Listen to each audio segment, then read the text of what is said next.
Being a mom, I teach and learn a lot every day. I'm Amanda Francis, and I'm from Salt Lake City, Utah. I went to the University of Utah for my bachelor's degree, and I study math. Being a mother and a PhD student is not always easy. Motherhood is a full-time activity. I feed him, I try to teach him as much as I can. We play together every day. I love watching him discover new things. The first time he was playing outside when it rained, the first taste of ice cream, the first time he figured out on his own how to stack his Legos. There's a lot of teaching and learning that goes on every day in our house. I think that studying math has made me a better mom. I'm able to have something in my life that is really fulfilling, and it gives me a new energized optimism for when I come home and play with my husband and my kid. My work is in basic research, or pure research, in mathematics. This means that we try to develop new theories and ideas to help us understand fundamental principles of the world around us. In particular, my research is in a field called algebraic geometry, which historically has found applications in cryptography, error-correcting codes, chemistry, and string theory. My research group studies a new cohomological field theory called FJRW theory, which is a proposed solution to various open problems and conjectures. It's especially related to string theory in that we're studying the very big and the very small and the duality between things like that. There are so many interesting things going on in the math department right now. One of my office mates, who's a group theorist, is studying representation theory by looking at the irreducible characters of a group.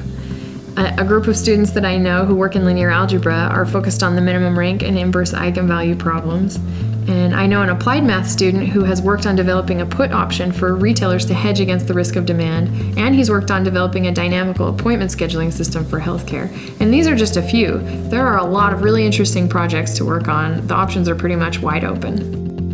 To make progress on an interesting math problem, sometimes we use computers to generate examples of the objects we're studying. And hopefully all of these examples will give us some insight or guess into what might be true about the underlying theory. At that point, we break out our pencil and papers or our markers and whiteboard, and we try to verify with logic and proof or perhaps counterexample whether or not our guesses are correct.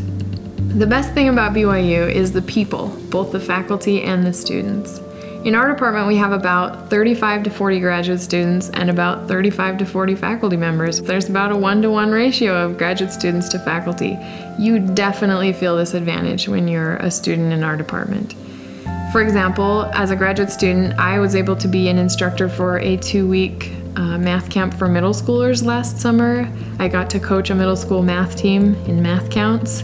I've been able to go to algebraic geometry conferences in Park City, California, Texas, and even Berlin. And I know I wouldn't have had those opportunities anywhere else. I can say that BYU students are just a totally different caliber. This is great when you're an instructor because it means the students that you're teaching for your first teaching experiences are attentive, they want to learn, and they're disciplined. They do their homework and they're anxious to understand the concepts you're teaching them. The students and the faculty in our department will do anything they can to help you succeed. They care about you as a student and as a person. I'm at BYU because it is absolutely the right place for me and my family. I'm getting the security of a valuable education, and I get the opportunity to teach and learn from some of the most amazing people in the world. I know that what I am doing now will help my kids have a better future of their own.